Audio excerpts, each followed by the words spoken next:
Αυτό που με συγκινεί και με εκπλήσει κάθε φορά όταν συναντώ την Νίκη Παπαθεοχάρη είναι η ικανότητά της να αποκωδικοποιεί τις λέξεις. Να επινοεί την κάθε απόχρωση και έννοια των λέξεων, σαν να χρησιμοποιεί ένα αόρατο αντικλείδι που της επιτρέπει να καταλάβει ποιοι είμαστε. Γιατί όλα ξεκινούν από την ταυτότητά μας. Όχι αυτό που δηλώνουμε και θέλουμε να πιστεύουμε, αλλά αυτό που αποδεικνύουν οι πράξεις μας.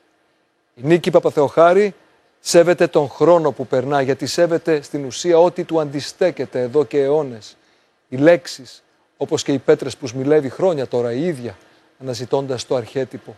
Αυτά αντιπροσωπεύουν για την Νίκη τον ομφάλιο λόρο της ύπαρξής μας. Δεν είναι τυχαίο που μας παρουσιάζει σήμερα την ποιητική συλλογή του Paul Éluard, τα ζώα και οι άνθρωποι τους. Δεν είναι ηρωνία, ούτε ένα οξύμορο λογοπαίγνιο ενός ποιητή.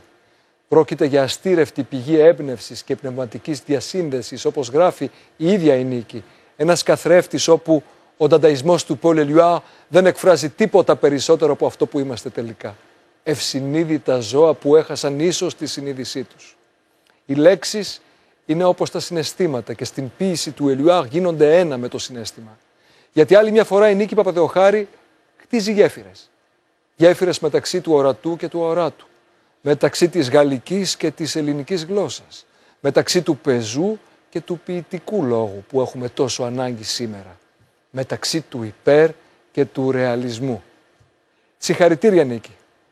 Και επιτρέψατε μου, κλείνοντας αυτόν τον χαιρετισμό, να διαβάσω ένα απόσπασμα από το βιβλίο Les animaux et leurs hommes, τα ζώα και οι άνθρωποι τους, Paul Éluard, με τα λόγια και τη μετάφραση τη δική σας. Les poissons, les nageurs, les bateaux transforment l'eau. L'eau est douce et ne bouge que pour ceux qui la touchent.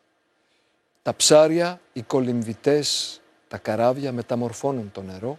Το νερό είναι ήρεμο και δεν κινείται παρά μόνο για αυτόν που το αγγίζει. Cet ouvrage de Niki Papatheochari est d'une justesse étonnante car l'auteur réussit à décoder, sans simplifier, la démarche de Paul Éluard.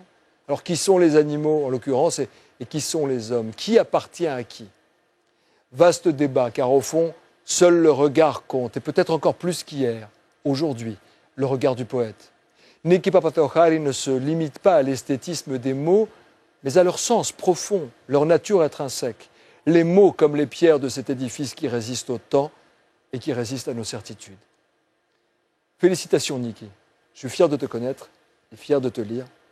À très bientôt pour d'autres voyages.